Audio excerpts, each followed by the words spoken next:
ఎంత చెప్పిన తీరదమ్మా ఈ కళాకారుని బాధ. అయ్యో, పొలుగు నుంచి వచ్చిండు కళాకారుడు. సీతక్కతోని అడవి గూడాలని తిరిగి పాట పాడినోడు. టీపీసీసీ సాంస్కృతిక సేన అధ్యక్షులు చక్రాల రగన్న అడుగుజాడల్లో నడిచినవాడు మల్లేష్ పాట. ఈరోజు తెలంగాణ రాష్ట్రంలో 10 సంవత్సరాలుగా అనేకమైన పాటలు రాసి పాటలు పాడిన నిరుద్యోగ కళాకారుల పరిస్థితి.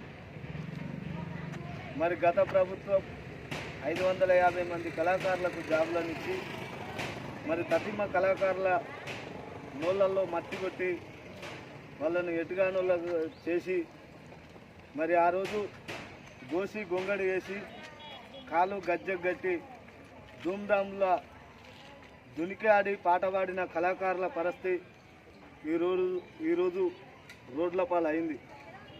మరి ఆ ప్రభుత్వాన్ని బొందబెట్టి ఈ ప్రభుత్వం మాకు వస్తే మా బతుకులు మారుతాయి అని ఏనాడైతే కళాకారులు వాళ్ళ బాధల సాధలను గుర్తించుకొని పాటతోటి ఆటతోటి డప్పు సప్పులతోటి గడీల పాలనను బొందబెట్టి ఈరోజు తెలంగాణ రాష్ట్రంలో మళ్ళీ కాంగ్రెస్ పార్టీని అధికారంలో తెచ్చి ప్రజాపాలన చేసిన సందర్భంగా మరి ఆనాడు రాసిన రాష్ట్ర గీతానికి ఈనాడు ప్రజాపాలన పురుడు పోసింది.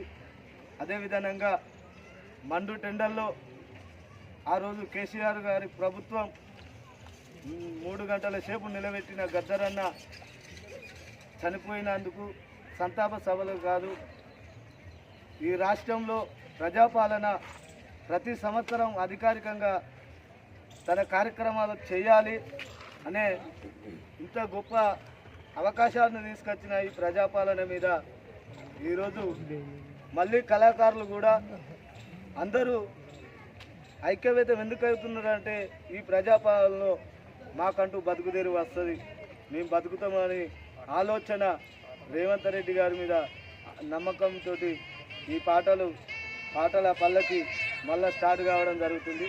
ఇది అన్ని జిల్లాలలో కూడా విజయవంతం కావాలని నేను కళాకారులందరి పక్షాన మా ములుగు జిల్లా తరఫున